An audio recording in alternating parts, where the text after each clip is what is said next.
Il existe un symbole que l'on retrouve gravé sur des tablettes d'argile, des sceaux cylindriques, des reliefs de pierre et des objets rituels datant de la toute première civilisation connue de l'humanité.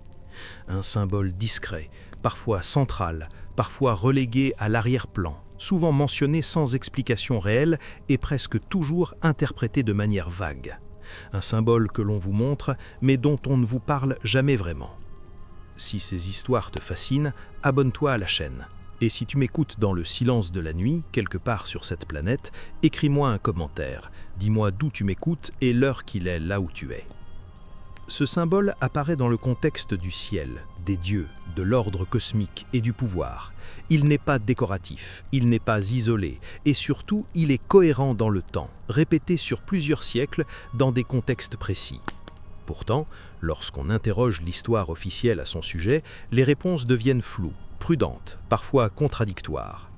On vous dira qu'il s'agit d'un motif religieux, d'un symbole solaire, d'une représentation divine abstraite, d'un élément mythologique parmi tant d'autres. Mais rarement, très rarement, on vous expliquera pourquoi ce symbole apparaît toujours là où le ciel est évoqué. Pourquoi il est associé aux dieux qui viennent d'en haut, pourquoi il est lié à la royauté, au savoir et à l'ordre du monde. Les Sumériens n'écrivaient pas au hasard. Leur civilisation reposait sur la transmission, la répétition, la codification. Lorsqu'un symbole est utilisé encore et encore dans des contextes similaires, ce n'est pas un accident, c'est un langage, et ce langage mérite d'être lu. Pour comprendre ce symbole, il faut d'abord accepter une chose essentielle. Les Sumériens ne séparaient pas le ciel du reste du monde. Pour eux, le ciel n'était pas une abstraction lointaine. Il faisait partie intégrante de la réalité. Il gouvernait le temps, les saisons, les récoltes, le pouvoir politique et même la destinée humaine. Regarder le ciel, c'était comprendre l'ordre du monde. Dans les textes sumériens, le ciel est appelé An. Ce mot désigne à la fois le ciel physique et le domaine des dieux. Cette double signification n'est pas une confusion, elle est volontaire. Elle indique que le ciel est à la fois un lieu observable et un espace de pouvoir. Et le symbole que nous allons explorer est directement lié à ce concept. Sur de nombreux sceaux cylindriques, on peut voir des scènes où des figures humaines se tiennent devant des dieux. Au-dessus d'eux, presque toujours, apparaît un symbole circulaire ou semi-circulaire, parfois entouré de rayons, parfois accompagné de petits points, parfois associé à des lignes droites ou à des formes géométriques simples. Ce symbole est placé dans le ciel de la scène. Il n'est jamais au sol, il surplombe. Dans certaines représentations, ce symbole est tenu par un dieu. Dans d'autres, il semble flotter. Dans d'autres encore, il est intégré à une composition plus large, comme s'il faisait partie d'un système. Et c'est précisément ce point qui pose problème. Car si ce symbole n'était qu'un simple soleil stylisé, pourquoi varier autant sa forme ? Pourquoi parfois le représenter avec des rayons, parfois sans? Pourquoi l'associer à des étoiles? Pourquoi le placer dans des scènes où le soleil, en tant qu'astre visible, n'a aucun rôle narratif évident? Les chercheurs ont longtemps tenté de simplifier la question. Dire « c'est le soleil » permet de clore le débat, mais cette réponse ne résiste pas à une analyse attentive. Car le soleil, dans la pensée sumérienne, est déjà représenté ailleurs, sous d'autres formes, associé à d'autres divinités, avec des attributs spécifiques. Ce symbole-ci semble jouer un rôle différent. Il est souvent associé à An, le dieu du ciel, la plus haute autorité du panthéon sumérien. An n'est pas un dieu actif dans le monde humain. Il est distant, élevé, presque inaccessible. Il représente l'ordre cosmique lui-même, et le symbole qui lui est associé semble incarner cette idée d'ordre venu d'en haut. Dans certaines tablettes, ce symbole apparaît dans des contextes liés aux décisions majeures, création du monde, attribution du pouvoir, transmission des lois, comme si ce symbole représentait non pas un objet, mais un principe, une origine, une autorité supérieure. Mais là où le malaise commence réellement, c'est lorsque l'on observe que ce symbole n'est pas unique à la Mésopotamie. Des formes étonnamment similaires apparaissent plus tard dans d'autres civilisations, en Égypte, en Anatolie, en Perse, toujours liées au ciel, toujours associées au pouvoir divin, toujours entourées d'un silence explicatif. Chez les Sumériens, ce symbole n'est jamais décrit explicitement dans les textes, il est montré, pas expliqué. Comme si sa signification allait de soi pour ceux qui vivaient à cette époque, comme si tout le monde savait ce qu'il représentait. Et c'est peut-être cette évidence perdue qui nous met aujourd'hui mal à l'aise. Nous sommes face à un langage visuel dont nous avons perdu la clé. Et lorsque l'histoire ne comprend plus un symbole, elle a tendance à le réduire, à le classer, à le neutraliser, à dire qu'il est symbolique, sans jamais dire symbolique de quoi. Mais les Sumériens ne fonctionnaient pas ainsi. Leur symbolisme était précis, fonctionnel, lié à des concepts concrets. Lorsqu'ils parlaient du ciel, ils parlaient de cycles, de lois, de mouvements, pas de métaphores vagues.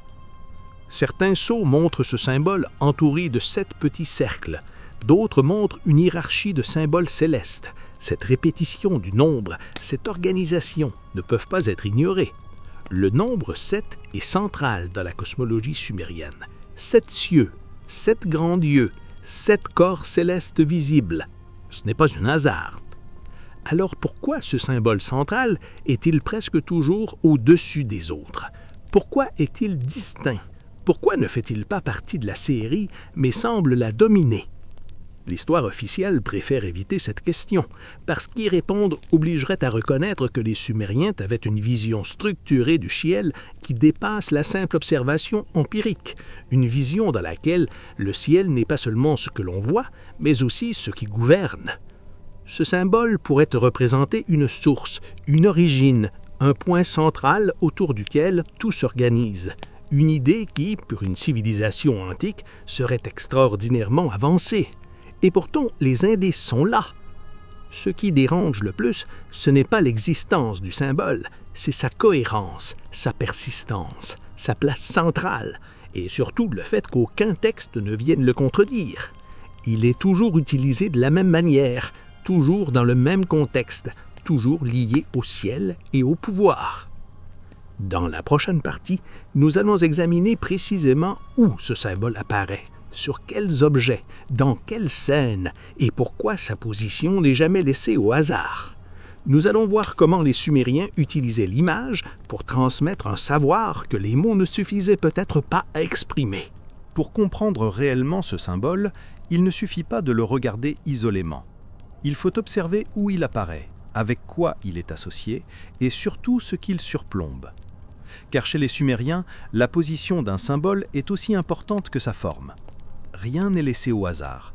L'espace visuel est un langage à part entière. Sur les sceaux cylindriques, qui servaient à authentifier des documents officiels, des décisions politiques ou des actes religieux, ce symbole apparaît presque systématiquement dans la partie supérieure de la scène. Il domine, il surplombe les figures humaines, les dieux intermédiaires, parfois même les rois. Il est rarement touché, rarement manipulé, comme s'il n'appartenait pas au même plan que le reste. Dans certaines scènes, on voit un roi ou un prêtre lever la main vers ce symbole. Ce geste est fondamental. Il ne s'agit pas d'une prière vague, mais d'un geste codifié, répété, signifiant une reconnaissance d'autorité. Le pouvoir terrestre ne s'exerce qu'en référence à ce qui est au-dessus. Et ce au-dessus n'est pas représenté par un dieu anthropomorphe, mais par ce symbole précis. Cela pose immédiatement une question dérangeante. Pourquoi représenter l'autorité suprême sous forme de symboles abstraits alors que les autres dieux sont figurés avec des corps, des visages, des attributs? Pourquoi An, le dieu du ciel, est-il si rarement représenté sous forme humaine et si souvent évoqué par ce signe céleste? La réponse officielle parle d'abstraction théologique. Plus un dieu est élevé, plus il est abstrait. Mais cette explication reste insuffisante, car ce symbole n'est pas vague, il est précis, géométrique, structuré. Il évoque quelque chose de réel, mesurable, stable. Sur certains sceaux, ce symbole est accompagné d'étoiles plus petites. Ces étoiles sont parfois disposées autour de lui, parfois en dessous, elles semblent dépendre de lui, comme si ce symbole central n'était pas une étoile parmi d'autres, mais une référence supérieure, une sorte de point d'origine. Dans d'autres scènes, on observe une hiérarchie verticale très claire. En bas, les humains, au-dessus, des dieux intermédiaires, et tout en haut, ce symbole.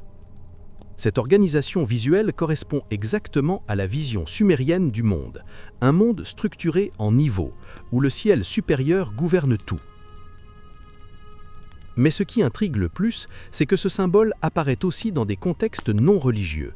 sur des objets liés à l'administration, à la loi, à la transmission du pouvoir, comme si ce symbole validait l'ordre du monde, pas seulement le culte. Dans certaines tablettes juridiques, des sceaux portant ce symbole sont utilisés pour authentifier des décisions majeures. Cela signifie que ce signe n'est pas seulement spirituel, il est aussi politique. Il représente une autorité qui dépasse les hommes et même les dieux visibles. Les Sumériens vivaient dans un monde où le ciel dictait le temps. Les saisons, les cycles agricoles, les fêtes religieuses, tout était réglé selon les mouvements célestes. Mais ce symbole semble représenter quelque chose d'encore plus fondamental que les cycles visibles. Il semble représenter l'ordre même du ciel. Et c'est là que l'histoire commence à se taire. Car admettre que les Sumériens représentaient l'ordre cosmique sous forme d'un symbole abstrait, stable, est admettre qu'ils avaient une vision du cosmos étonnamment avancée. Une vision dans laquelle le ciel n'est pas un chaos d'étoiles, mais un système organisé autour d'un principe central. Certains chercheurs ont proposé que ce symbole représente la voûte céleste. D'autres parlent d'un soleil mythique, d'autres encore d'une étoile polaire symbolique. Mais aucune de ces hypothèses n'explique pourquoi ce symbole est associé à An, le dieu du ciel dans sa dimension la plus élevée, ni pourquoi il est placé au-dessus de tout. Plus troublant encore, sur certains objets, ce symbole n'est pas entouré de rayons, mais de cercles concentriques ou de points. Cette variation suggère une fonction différente selon le contexte, comme si le symbole pouvait représenter tantôt une source, tantôt un centre, tantôt une totalité. Les Sumériens utilisaient rarement des symboles polyvalents sans raison. Chaque variation correspondait à un sens précis. La présence ou l'absence de rayons, de points, de lignes n'est pas décorative. Elle indique une nuance, un aspect particulier du concept représenté. Ce symbole apparaît aussi dans des scènes liées à la création. Création du monde, création de l'ordre, attribution des rôles aux dieux. Comme si, avant toute chose, il y avait ce principe céleste. Comme si le ciel, dans sa forme la plus pure, précédait même les dieux anthropomorphes. Cela renverse complètement notre manière de comprendre la mythologie sumérienne. On nous a appris que les dieux créent le monde. Mais ici, il semblerait que l'ordre du ciel soit antérieur, supérieur, presque indépendant. Les dieux agissent dans un cadre qui les dépasse. Ce cadre, les Sumériens semblent l'avoir symbolisé par ce signe. Un signe qui n'a pas besoin de mots. Un signe qui parle directement à ceux qui savent le lire. Mais aujourd'hui, nous ne savons plus le lire. Nous avons perdu la clé. Et face à cette perte, l'histoire préfère simplifier. Dire « c'est un symbole solaire » est plus rassurant que de dire « nous ne savons pas exactement ce que cela représente ». Dans la prochaine partie, nous allons comparer ce symbole sumérien à d'autres symboles célestes apparus plus tard dans l'histoire humaine. Et nous verrons que ce que les Sumériens ont gravé dans l'argile a laissé des traces bien au-delà de la Mésopotamie. Lorsque l'on commence à comparer ce symbole sumérien avec ceux apparus plus tard dans d'autres civilisations, une continuité troublante se dessine. Comme si une idée ancienne avait traversé le temps, se transformant, se simplifiant parfois, mais conservant un noyau commun. Et ce noyau, encore une fois, est toujours lié au ciel, à l'ordre cosmique et à une autorité qui dépasse l'homme. En Égypte ancienne, bien des siècles après les Sumériens, on retrouve un symbole circulaire associé au ciel et au pouvoir suprême, le disque solaire. Souvent placé au-dessus de la tête des dieux ou du pharaon, n'est pas seulement un soleil physique, il représente l'ordre cosmique, la source de la légitimité, ce qui garantit l'harmonie du monde. Comme chez les Sumériens, ce symbole est placé au-dessus, jamais au niveau humain. Mais la comparaison ne s'arrête pas là. En Anatolie, chez les Hittites, des symboles célestes très proches apparaissent dans des scènes rituelles. Des disques, parfois ailés, parfois entourés de motifs géométriques, associés aux dieux du ciel et aux serments royaux. Là encore, on parle de pouvoir, de loi, d'un ordre venu d'en haut. Chez les Perses achéménides, le Pharavahar, souvent interprété comme une figure divine ou spirituelle, contient en son centre un disque. Ce disque n'est pas décoratif, il est le cœur du symbole. Il représente la loi cosmique, la vérité, l'ordre universel. Et il est placé au-dessus du roi, jamais confondu avec lui. L'histoire officielle insiste sur les différences culturelles. Elle préfère parler d'influence indirecte, de réinterprétation locale, de symbolisme indépendant. Mais lorsqu'on observe la structure de ces symboles, leur position, leur fonction, une question s'impose. Pourquoi retrouve-t-on toujours un signe central, circulaire, associé au ciel et à l'autorité suprême? Ce n'est pas une question de forme esthétique. Le cercle, dans ces cultures, représente la totalité, l'éternité, ce qui n'a ni début ni fin. Mais chez les Sumériens, ce cercle est plus qu'une abstraction philosophique. Il est lié à An, le ciel lui-même. Et ce lien est fondamental. Contrairement aux mythologies plus tardives, la pensée sumérienne ne place pas les dieux au sommet de tout. Elle place le ciel. Les dieux sont puissants, mais ils opèrent dans un cadre cosmique qui les dépasse. Ce cadre à ce principe supérieur est rarement personnifié, il est symbolisé. Et c'est précisément ce symbole que l'histoire évite d'expliquer en profondeur, parce qu'il suggère une conception du cosmos qui n'est ni naïve ni purement mythologique. Une conception dans laquelle l'univers obéit à des lois, à une structure, à un ordre supérieur. Lorsqu'on observe les sceaux sumériens, on remarque que ce symbole n'est presque jamais associé au chaos. Il est toujours lié à l'équilibre, à la stabilité, à la transmission de l'autorité. Même dans les scènes de conflits divins, ce symbole reste immobile, intact, comme un point fixe au-dessus du tumulte. Cette immuabilité est capitale. Elle suggère que ce symbole représente quelque chose d'invariant, quelque chose qui ne change pas, même lorsque les dieux se disputent, même lorsque les hommes se révoltent, même lorsque le monde traverse des crises. Les Sumériens vivaient dans un environnement instable. Inondations, sécheresse, guerre. Leur monde était fragile.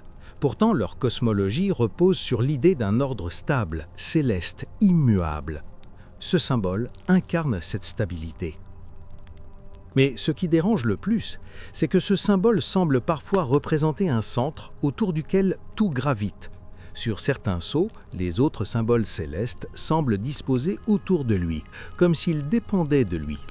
Cette disposition n'est pas sans rappeler une organisation systémique du ciel. Bien sûr, il serait anachronique d'affirmer que les Sumériens connaissaient l'héliocentrisme moderne. Mais il serait tout aussi réducteur d'affirmer qu'ils voyaient le ciel comme un simple décor. Leur vision était plus subtile, plus structurée, plus conceptuelle. Ce symbole pourrait représenter le principe central du cosmos, pas nécessairement un astre physique précis, mais l'idée même d'un centre organisateur. Une idée que l'on retrouvera bien plus tard dans la philosophie grecque, dans les notions d'harmonie des sphères, de logos cosmique. Et si ce symbole était une tentative de représenter l'invisible?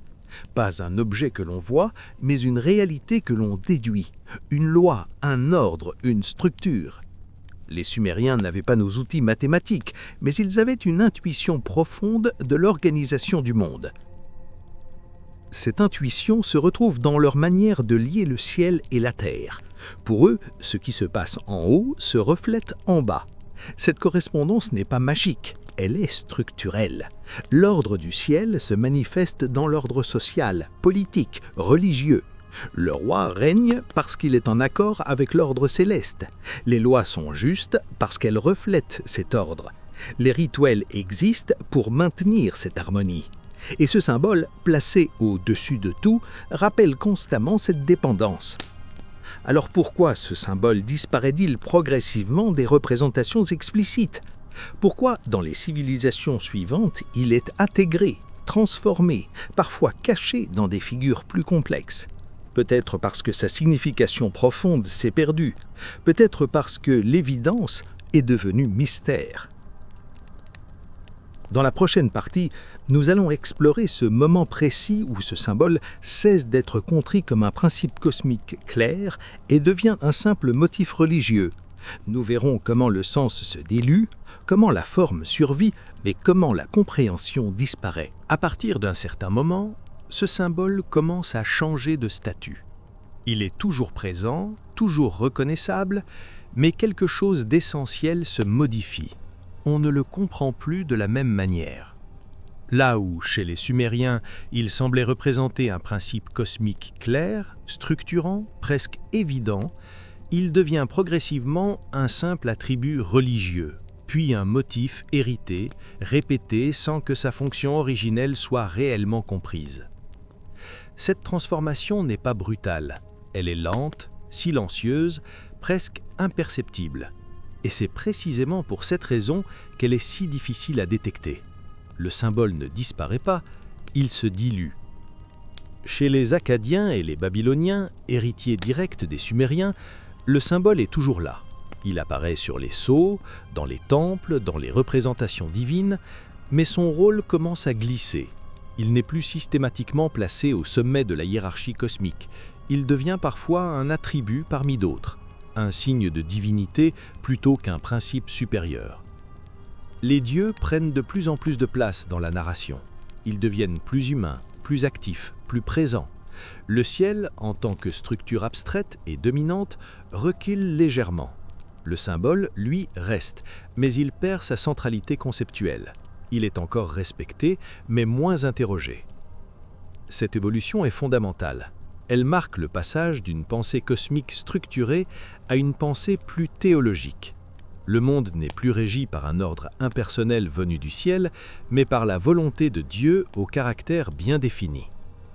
Le symbole devient alors un rappel du ciel, pas le ciel lui-même. À mesure que le temps passe, ce symbole est intégré dans des systèmes religieux de plus en plus complexes. Il est entouré d'ailes, de figures humaines, de motifs narratifs.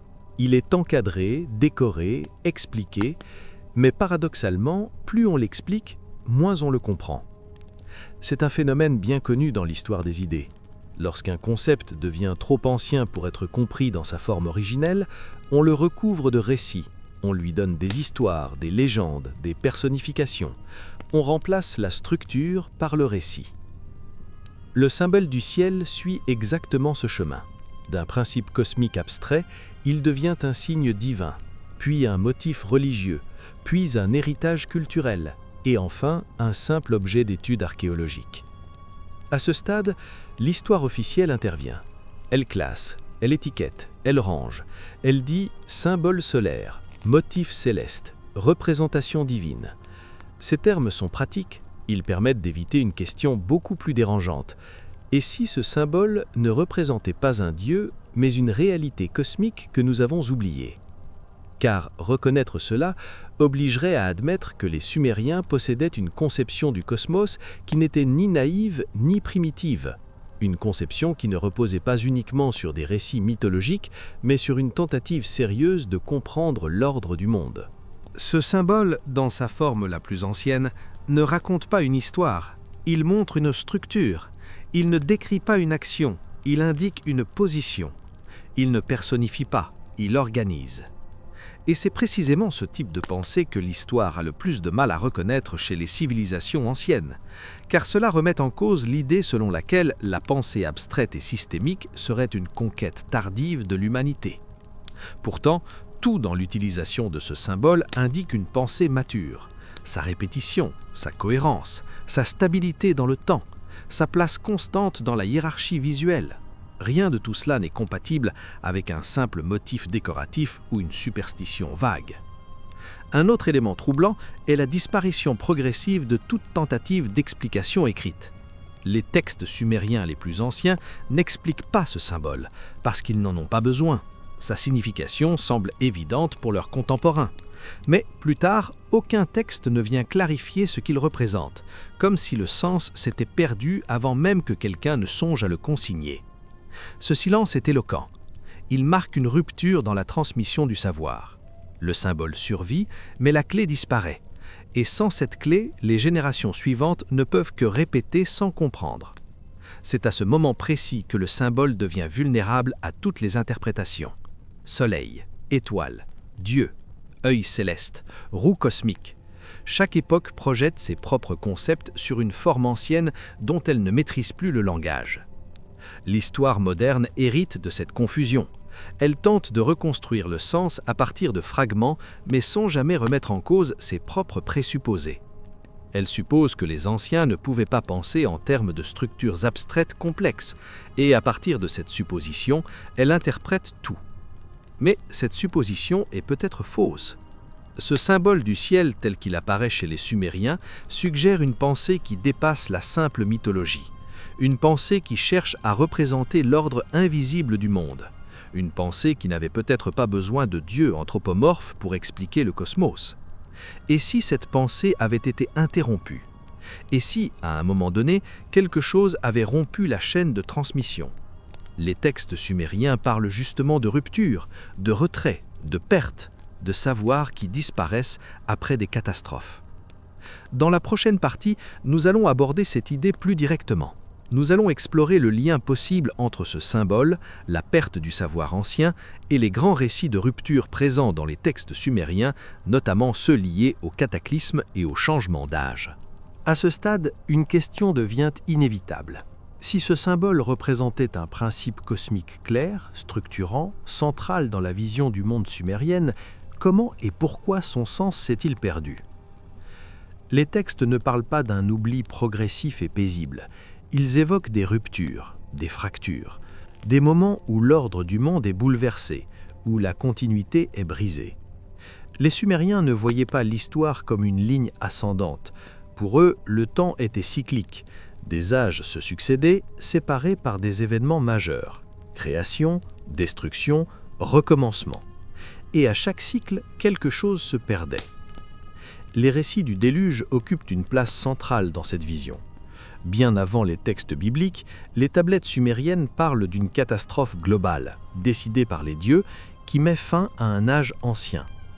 Ce déluge n'est pas seulement une destruction physique, il est aussi une rupture du savoir. Après le déluge, le monde n'est plus le même. Les dieux se retirent davantage, la longévité humaine diminue, les connaissances deviennent fragmentaires.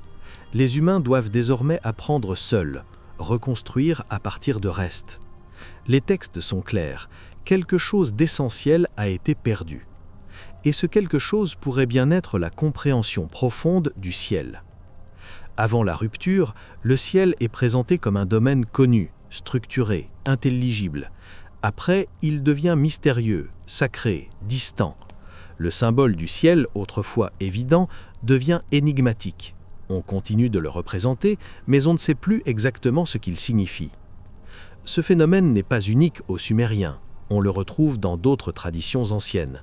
Des symboles extrêmement anciens survivent, mais leur signification originelle disparaît. Ils deviennent des reliques visuelles d'un savoir oublié.